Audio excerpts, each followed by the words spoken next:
Hello guys, দেখো কে কে fish fry খেতে চাও চলে এসো আমার পেজে। এটা পেঁয়াজ আর ধনিয়া পাতা দিয়ে বড়া করব। দেখো তেল গরম হয়ে গেছে, বড়াটা নিয়ে নিলাম, তেলে ছেড়ে দিয়েছি।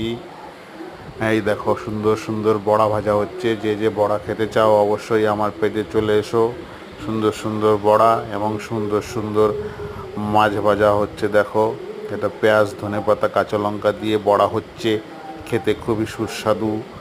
এই গরম গরম বড়া যে যে খেয়েছো অবশ্যই জানো যে এর স্বাদটা কেমন। আর এই গরম গরম বড়ার সঙ্গে যদি হালকা গরম গরম ভাত থাকে শুধু খুব সুন্দর হয়। তবে ভাতও আমি বসিয়ে দিয়েছি, অবশ্যই তোমাদের দেখাবো। এই দেখো ভাতের সিটি পড়ে গেছে সুন্দর করে। এই দেখো মাছ ভাজা বড়া ভাজা রেডি। ও সুন্দর টেস্টি করে আজকে দুপুরবেলা খাওয়া দাওয়া হবে। গরম গরম বড়া এবং গরম গরম মাছ ভাজা। আমি একটা বড়া খেয়ে দেখে নিচ্ছি কীরকম টেস্টি হয়েছে। ও হো হো হো হো বলে লাভ নেই, সুপার সুপার এক্সেলেন্ট। তোমরা ভালো থেকো, সাবস্ক্রাইব করো।